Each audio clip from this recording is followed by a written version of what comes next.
moving that jab up and down. And then when you go downstairs, take that downstairs, come up with that left hook. It's gonna be open because it's gonna fall down into it. Anytime you jab down low, just keep trying to come over. Like you could say, hey, you know what? I can't beat that Mayweather style. I was too young, but look, I did it now against Crawford. I forget Mayweather a long time ago. This is different for me, you know? I lost that day and that's it, I learned. Like in Canelo versus Crawford. Well, I'm a giant Crawford fan because I think he's the best switch hitter since Marvin Hagler. I also think Canelo is slowing down, and Canelo is more of a one-punch fighter now than the combination fighter he was when he was young. Canelo reacts strongly after learning that Terence Crawford sparred with Floyd Mayweather during training camp. He says things have now become personal, claiming that Crawford has repeatedly disrespected him. Canelo feels targeted and believes Terence is trying to make him appear weak or irrelevant. He warns that this fight is no longer just business. Tell me a little bit about that. Did things get a little bit personal now? Yeah, a little bit more personal because, you know, I did respect him. I don't respect him anymore because he say, I'm not gonna do what they want me to do and this and that. And then he tried to, maybe Turki Alashi told him, hey, you need to do something because you seem so nervous in Riyadh. So and he tried to like walking me back, and that's why I pushed him. And you know, like I say, don't fuck with me. Terence Crawford has made it clear that he doesn't see Canelo Alvarez's resume as impressive as others do. From Crawford's perspective, many of the so-called elite names on Canelo's record were already past their prime when he fought them. He points to fighters like Shane Mosley, Miguel Cotto, and Sergey Kovalev as examples of opponents who were clearly on the decline. Additionally, Crawford highlights the one active legend Canelo faced, Floyd Mayweather, as someone who clearly outclassed him in their bout. For Crawford, these facts weaken the claim that Canelo's career gives him superior standing in the sport. He also feels disrespected by Canelo's dismissal of his own achievements, saying Canelo tends to overlook the quality of his opponents in an effort to downplay him. Things about Canelo's resume, but I won't. You know, I wanna, you know, pay homage to the fighters that he fought.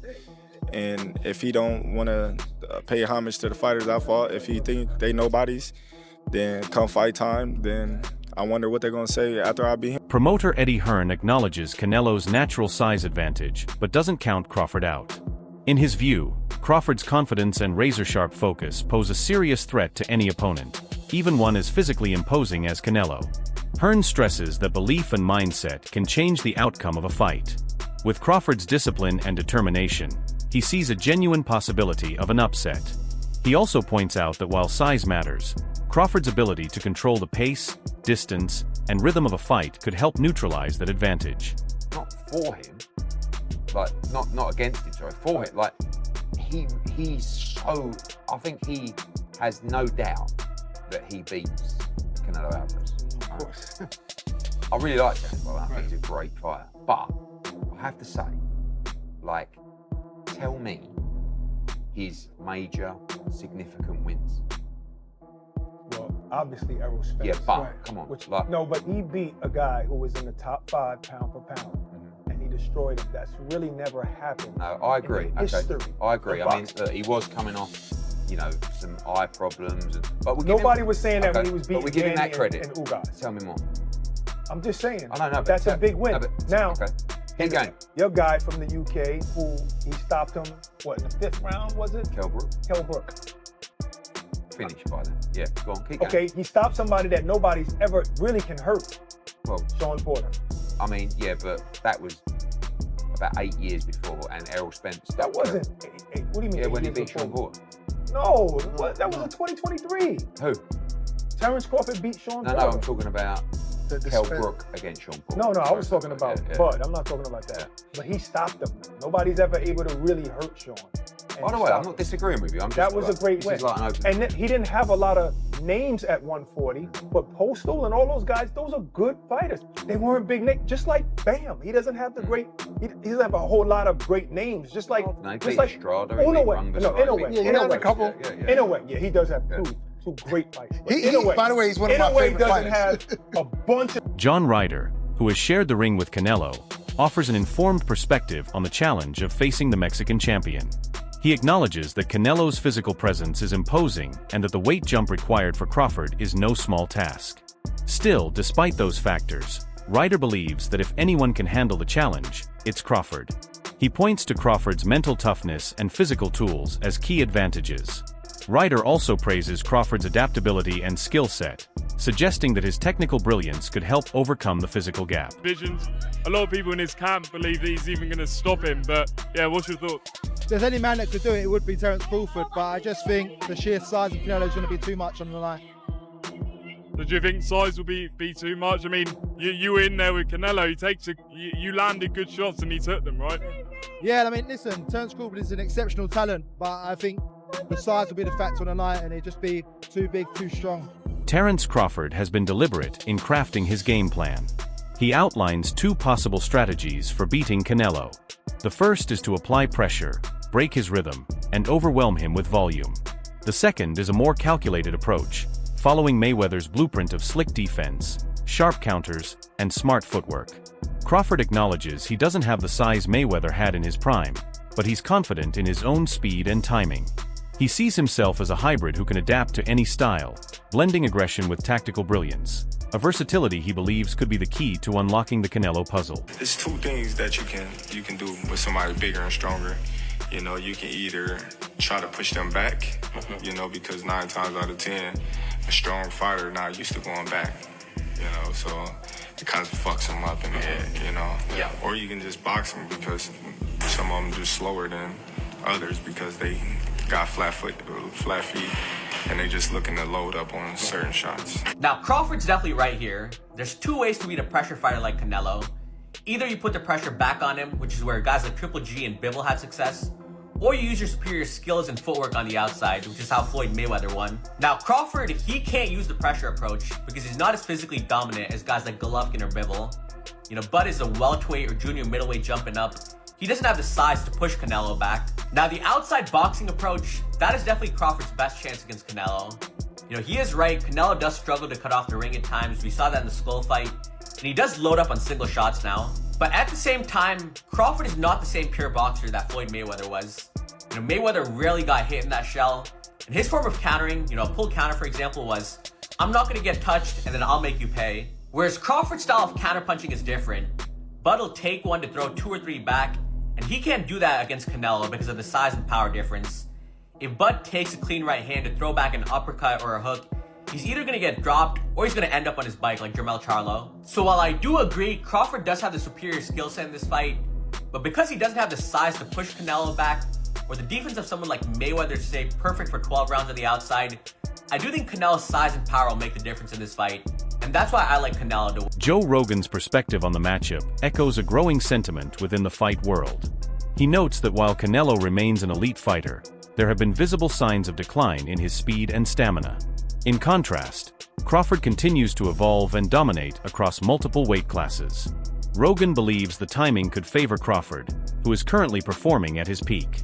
He emphasizes Crawford's pound-for-pound status and views the matchup as far more competitive than it may seem on paper. So who do you like in Canelo versus Crawford? Well, I'm a giant Crawford fan because I think he's the best switch hitter since Marvin Hagler. I also think Canelo is slowing down, and Canelo is more of a one-punch fighter now than the combination fighter he was when he was younger. Do you think Terence Crawford can beat Canelo Alvarez? Yeah, I think he can win. Okay. I don't know if he's going to win, but I think he can win. He's going to have to box a brilliant fight. If Ray Leonard could beat Marvelous Marvin Hagler, then Terence Crawford can beat Canelo Alvarez. Why do you say that? Same equation. Get in, get out.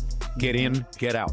Yeah. Over and over and over. He's got to figure the angles and the approaches that will allow him to step in, land to the body, or occasionally upstairs, and then get out. Jim Lampley, the legendary boxing commentator, views the fight through a broader lens.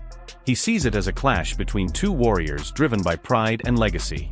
While the size gap is evident, Lampley insists that both men are defined by far more than physical attributes. They share a relentless desire to be the best and a refusal to shy away from any challenge. Crawford is going to fight Canelo because even if I have some doubts and misgivings about the size matchup, it is two action fighters who like to fight aggressively at times, not all the times, going against each other, and we'll see who can open the other person's tuna can, so to speak. Max Kellerman doesn't hesitate to name Terence Crawford as the current king of boxing's pound-for-pound rankings. While he respects Canelo's past accomplishments, he believes Canelo's prime has passed. In Kellerman's view, Crawford's recent performances have been flawless, showcasing total dominance over opponents across weight classes. Meanwhile, Canelo has appeared more vulnerable in recent bouts, including against Dimitri Bivol and even John Ryder. Who's the best pound-for-pound fighter in the world?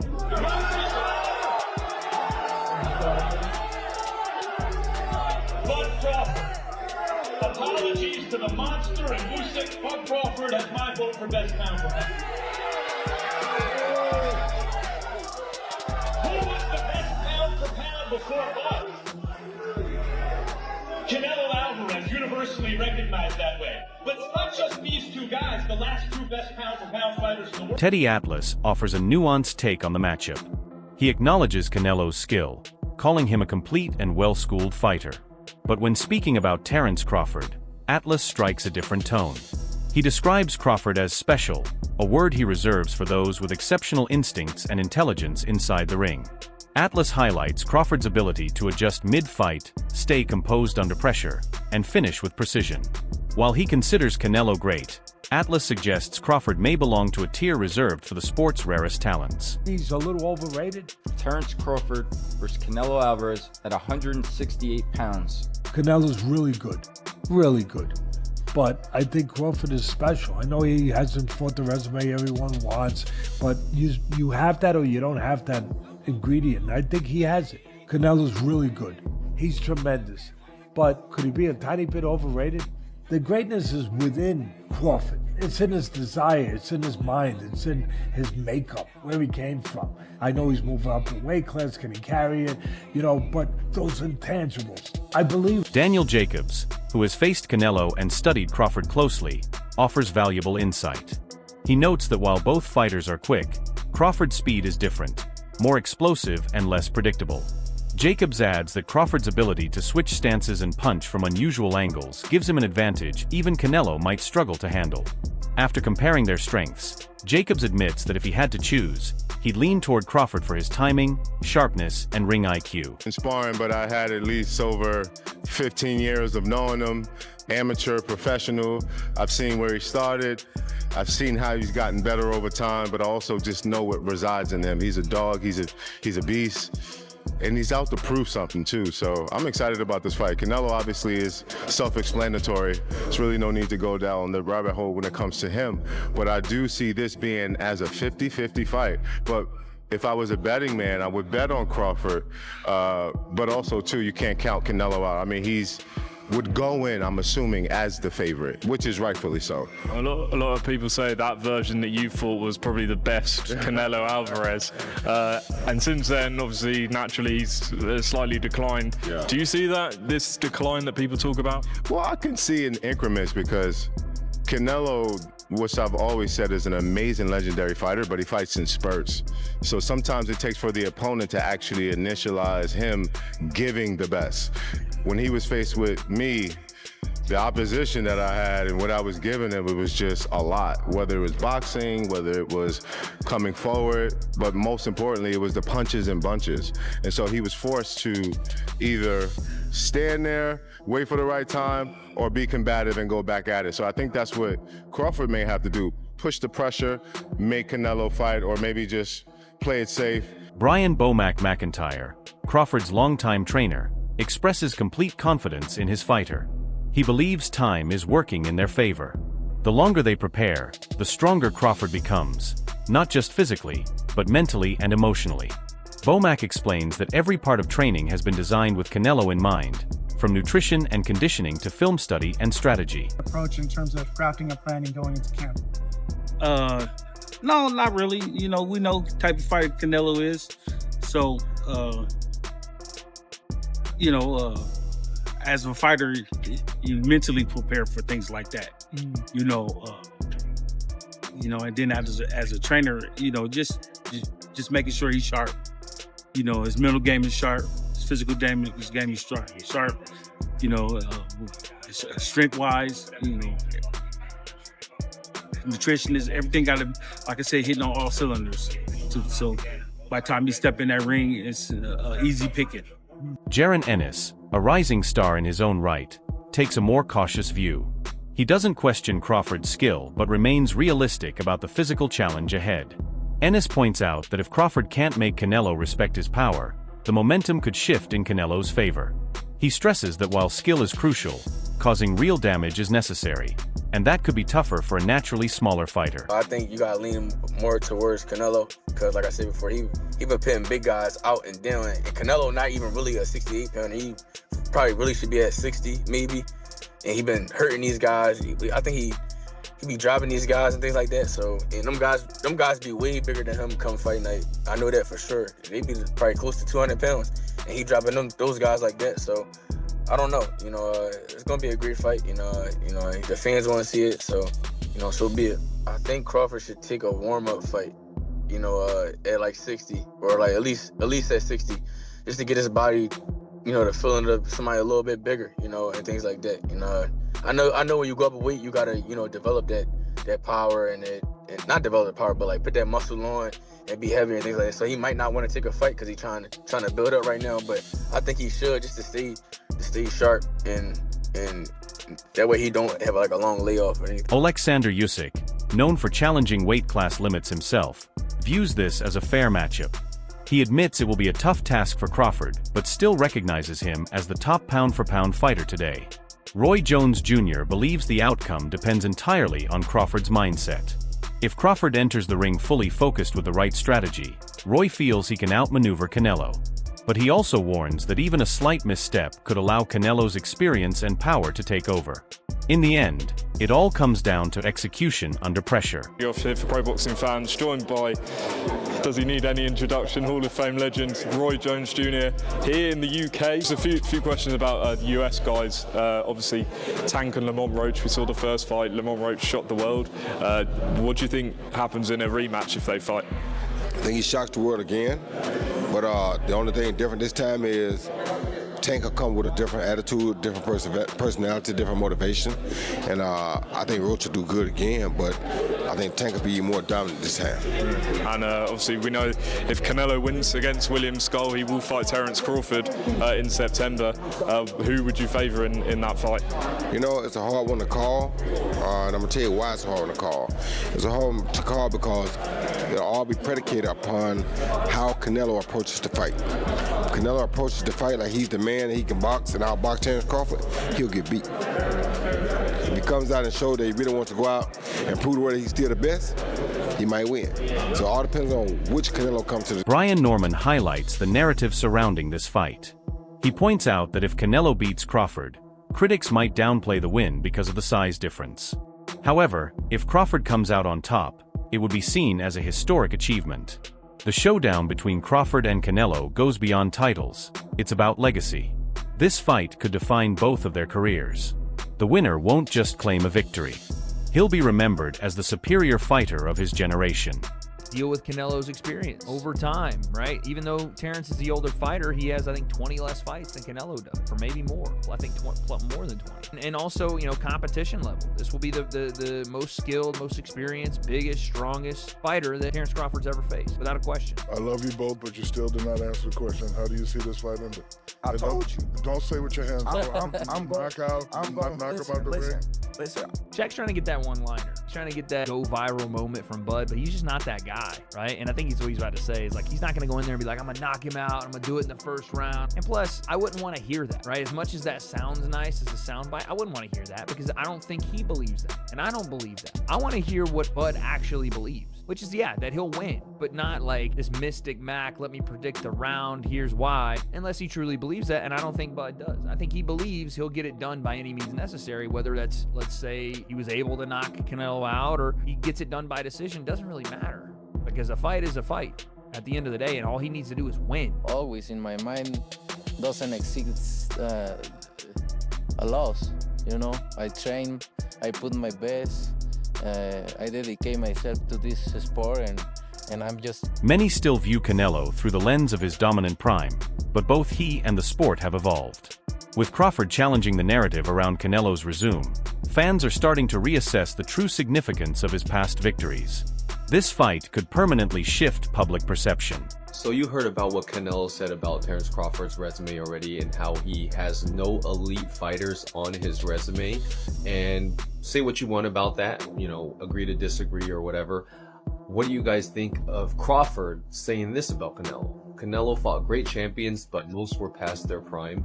But when they weren't, you saw what happened. Lara, Mayweather, and Bivol. Obviously, Mayweather was past his prime already, I'd say.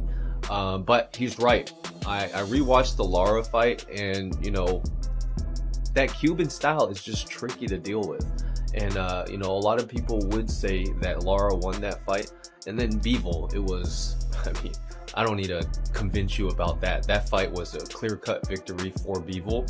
And it just showed that Canelo isn't this unbeatable person. You know, with the right set of skills, you can beat him. And I don't know, what do you guys think? Has Terence Crawford fought any elite boxers? You could say, you know, Errol Spence, but then, you know, after the whole horrible accident that he had. So who knows, right? That's it for today's video. Stay tuned, and we'll see you next time.